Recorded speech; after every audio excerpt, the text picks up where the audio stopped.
Hi everyone, hope you're doing well from wherever you're watching this channel, depending on your time zone. Now, yesterday, we had the burial function of the mother to Wetangula at Kabuchai in Bungoma County.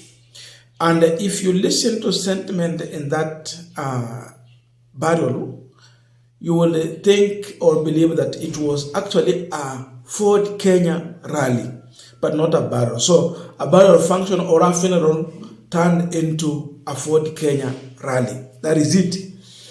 And there is one man, Kimani Ichung'WAH, who made a lot of noise at that event, but he ended up not even helping William RUTO in any way. Because at first place, it is clear Kimani Ichung'WAH is not a Luhya. And therefore, going to Western region and attacking Luhya leaders, it does not add any value to William RUTO. Instead, it creates more harm. Because he's being viewed as an outsider who is mingling around the local politics. So in that way, I don't see how Ichung'WAH scored for William RUTO.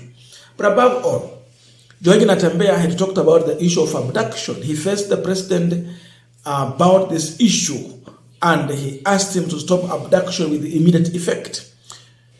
That then was bold. It was a bold statement from George NATEMBEYA. But now the response from Kimani Ichung'WAH. I want us to look into that, then a rejoinder from George NATEMBEYA. You know, George NATEMBEYA spoke before Kimani Ichung'WAH. Then after that, and I don't know how this protocol was, surely, between governors and the leader of majority, who should speak before who? But then it was intentional because they wanted a proper chance to respond back and sound as if they are winning this war. So NATEMBEYA spoke before Ichung'WAH. And NATEMBEYA did not got a chance now to rebuttal. But after this, he went on to this a press statement, which is now a rejoinder to this matter. And if you look at that, he is very clear in his statement. I will not be coward. I will continue speaking boldly without fear. That is NATEMBEYA. But what did Kimani Ichung'WAH say? In fact, when you look at Kimani Ichung'WAH's statement, he is attacking three people. Number one, Ichung'WAH is attacking Rigathi Gachagua in response to George NATEMBEYA that it is the former deputy president, your leader, who is abducting Kenyans, then putting a blame on the president. He talked about the previous regime where George NATEMBEYA served as the RC Rift Valley. And he's talking about forceful disappearance, the bodies that were found in Yala and elsewhere. Definitely, Kimani Ichung'WAH is attacking the former president Uhuru Kenyatta. Then to George NATEMBEYA, that people were killed in Rift Valley when you are the RC. So he was attacking George NATEMBEYA. And even went on to say that George NATEMBEYA was the one kidnapping people. I don't know how he can justify this. Now they are in power. But then looking at this, the response from George NATEMBEYA also ashamed Kimani Ichung'WAH. So I want to listen to Kimani Ichung'WAH, then we will go to George NATEMBEYA's statement. Kweli, huko Nairobi, iko kijana amejificha, wakati DCI amesema ako wanted, akajitokeza sasa akasema nitajipeleka na mawakili kwa DCI. But anajificha ili aseme ameabductiwa.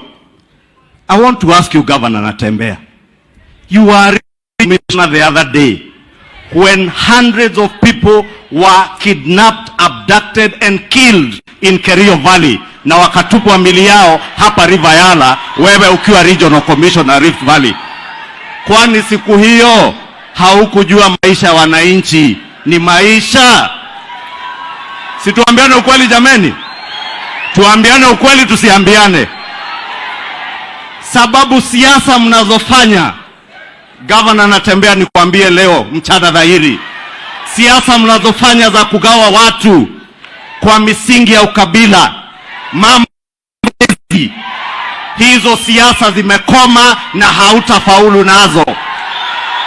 Yule aliyekuwa kiongozi wako wa siasa za ukabila, aliyekuwa naibu wa rais, huyo ndiye mwenye kupanga mambo ya abductions ili awekelee huyu William Ruto. Tunawajua, tunawaona mchana, tutawatangaza mchana hadharani.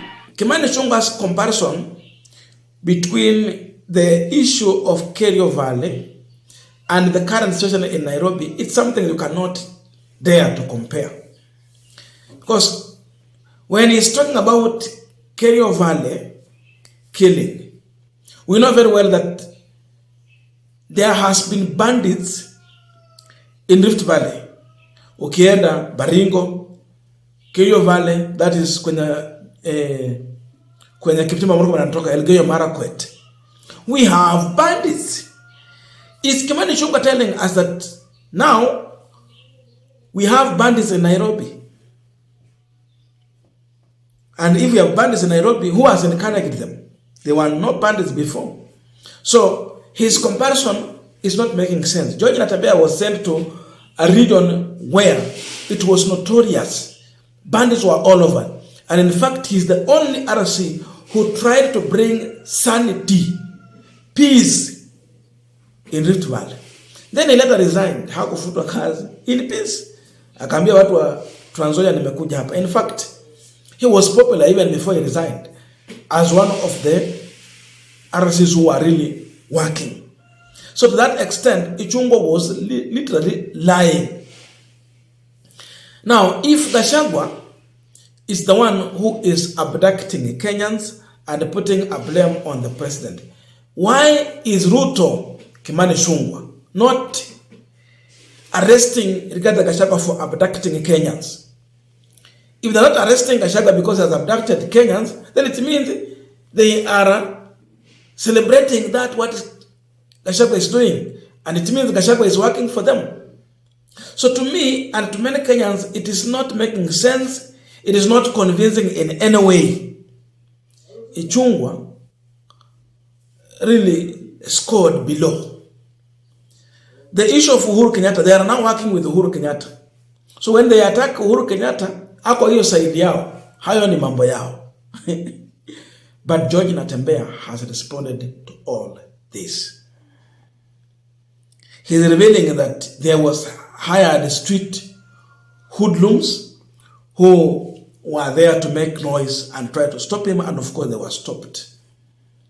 NATEMBEYA is clear that the dream of freeing Luhya community from egocentric politicians will not diminish, but they will continue with that fight.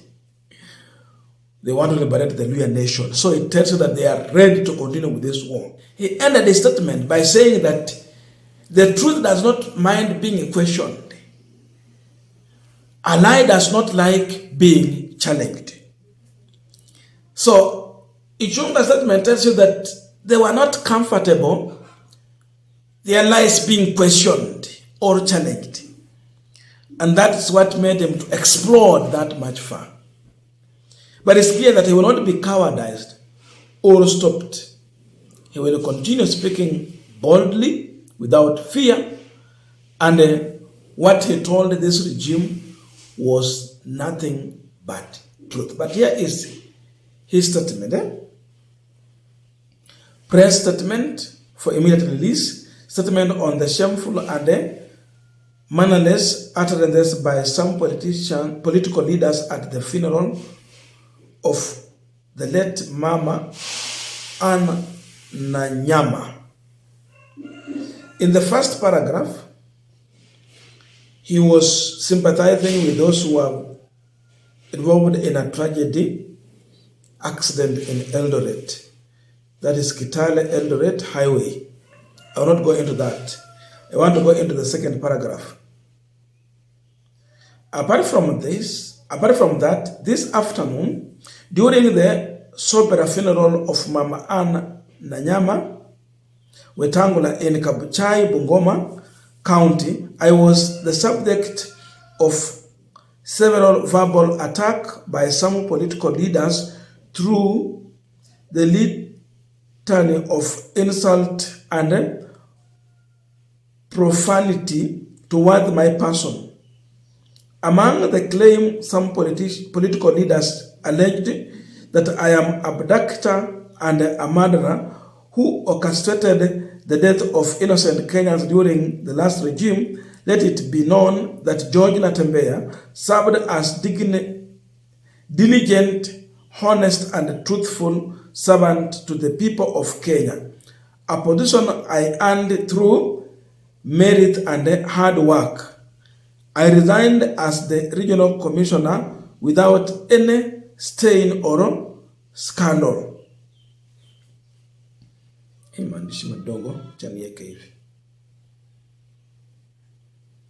My commitment as regional commissioner ended me to the esteemed people of Trans Nzoia, who turned me to be their second governor. I want my fellow Kenyans to know that the reason some political leaders saw it worth insulting me was because I boldly told the president to order the end of abduction and command the release of the abducted youth. Mesikia hiyo? Very clear. The families of those abducted youth are undergoing untold trauma, not knowing the whereabouts of their children, as some politicians dance merrily enjoying the trapping of being leader.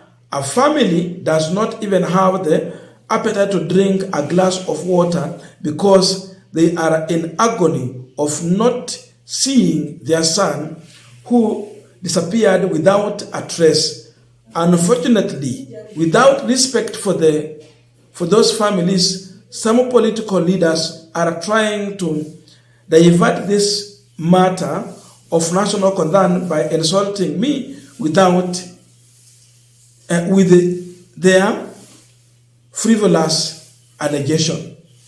Definitely, ICHUNG'WAH and the team that are trying to change or divert the attention of Kenyans from focusing on abduction to think of other things that does not make sense. Very true. Let it not be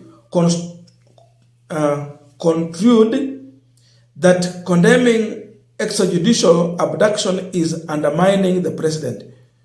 We all have a duty to remind the state organ to address to the rule of law and our constitution's principle. The politicians lack emotional intelligence. They get carried away by euphoric cheers senselessly without assessing the unforeseen consequences of their loose mouth. I condemn the shameful utterances with the strongest term possible. I will not be cowed or stopped by hired street hoodlums. The dream of freeing the Luhya community from the chain of egocentric politicians will not be dimmed by corrupt politicians. My fellow Luhya leaders and I, together with like-minded political leaders from other regions, will stand firm and become the voice of the people of Kenya. That tells you where Natembeya is heading to. He is not in this group. He is in the other side, and they are very clear. The people of Kenya are currently suffering in pain, struggle, and poverty. I will continue speaking boldly without fear. Kenyans want an end to extrajudicial abduction of the young people, and abduction must decisively and courageously be condemned. Kenyans are looking up to leaders to speak for them. We shall not stop reminding other leaders or remember the promise we gave to Kenyans during our election campaign. George Natembeya, remain honest, transparent, and obedient to these people. Now listen to this. The truth does not mind being questioned. A lie does not like being challenged. That is the message from George Natembeya.